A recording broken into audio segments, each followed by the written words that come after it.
जय श्री कृष्ण। आप सभी का हमारे YouTube चैनल पर हार्दिक स्वागत है। आज की इस वीडियो में आप सभी सुनेंगे महाशिवरात्रि व्रत की पौराणिक कथा। आइए सुनते हैं। देवों में देव हैं, जो योगियों में आदि योगी हैं, जो वैष्णवों में महावैष्णव हैं, जो आशुतोष हैं, जो बहुत थोड़ी पूजा से प्रसन्न हो जाते हैं, जो देवी पार्वती के स्वामी शिव हैं, उमापति हैं, जो संसार का संहार करने वाले रुद्र हैं, उन्हें हम महादेव, भोलेनाथ, शंकर, महेश, भीलपति, भीलेश्वर, रुद्र, नीलकंठ, गंगाधर आदि नाम से जानते हैं। हिमालय में कैलाश पर निवास करते हैं, सदा ध्यान में रहने वाले, जो पूरे जगत का कल्याण करते हैं। इन्हीं की पूजा अर्चना का यह महान दिन महाशिवरात्रि कहलाता है। फाल्गुन मास के कृष्ण पक्ष की चतुर्दशी पर आने वाली ये महाशिवरात्रि कहलाती है। इस दिन महादेव की पूजा अर्चना और उपवास करने से ये बहुत प्रसन्न होते हैं। ये दिन भगवान को अत्यंत प्रिय है और अपने भक्तों की सभी इच्छाएं ये पूरी करते हैं। इस दिन की प्रमुख विशेषता यह है कि भगवान शंकर का प्राकट्य इसी दिन को हुआ था।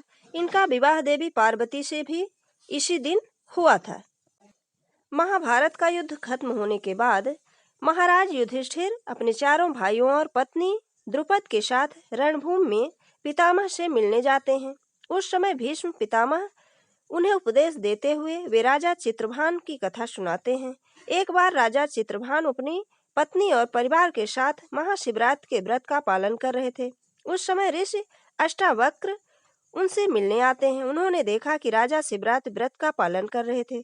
तब ऋषि अष्टावक्र ने उनसे पूछा, आप ये शिवरात्रि का व्रत क्यों करते हैं? राजा चित्रभान उत्तर देते हुए कहते हैं कि हे ऋषिवर, पूर्व जन्म में मैं वाराणसी नगर में रहने वाला एक शिकारी था। निर्दोष पशु पक्षियों का शिकार करना और उनको मारकर बेचना ही मेरा व्यवसाय था। एक दिन शिकार करते हुए मुझे काफी समय हो गया था। बहुत रात्रि भी हो चुकी थी। रात्रि के कारण मैं वापस घर लौट नहीं पाया और एक पेड़ पर चढ़ गया। वह बेल का वृक्ष था। मेरे पास एक मरा हुआ हिरन भी था जिसका शिकार मैंने किया था। मैंने उसे उस वृक्ष से बांध दिया। भूख और प्यास से व्याकुल हो रहा था। उस संपूर्ण रात्रि में जागता रहा। घर पर मेरे पत्नी बच्चे भूखे थे। ये सोचकर मैं पूरी रात रोता रहा। यह सब सोचता रहा और उस वृक्ष के पत्ते तोड़ तोड़ कर नीचे गिराता रहा। अगले दिन जैसे ही सुबह हुई मैं वापस अपने घर चला गया। उस मारे हुए हिरन को बेचकर मैंने धन लिया और अपने परिवार के लिए भोजन की व्यवस्था की।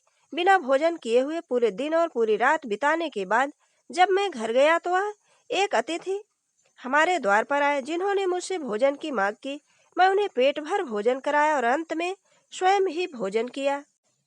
जब मेरी मृत्यु निकट आई तो मैंने भगवान शिव को 2 पार्षदों के साथ देखा। उन्होंने मुझे अनजाने में किए गए पुण्य के बारे में बताया कि जिस दिन मैंने जंगल में पूरा दिन बिताया था और भूखा रह गया, उस दिन महाशिवरात्रि की रात थी और जिस पेड़ पर मैंने पत्ते तोड़ तोड़ कर नीचे गिराए थे वहां पर एक शिवलिंग था और वह वृक्ष जो था वो बेल का था और मेरे अश्रुपात से शिवलिंग का अभिषेक हो रहा था। इस प्रकार अनजाने में ही उस दिन मेरा महाशिवरात्रि का उपवास हो गया और उसके परिणाम स्वरूप मुझे शिवधाम की प्राप्ति हुई।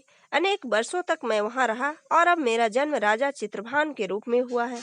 राजा चित्रभान की बात सुनकर ऋषि अष्टावक्र बहुत प्रसन्न हुए और उन्होंने भी इस महाशिवरात्रि के व्रत का पालन किया। ये थी महाशिवरात्रि व्रत की पौराणिक कथा। महाशिवरात्रि के व्रत की कथा सुनने और सुनाने दोनों से ही अद्भुत पुण्य की प्राप्ति होती है। अगर हमारा ये वीडियो आपको अच्छा लगे तो लाइक जरूर करें और मित्रों के बीच में शेयर करना बिल्कुल ना भूलें। जय श्री कृष्ण। धन्यवाद।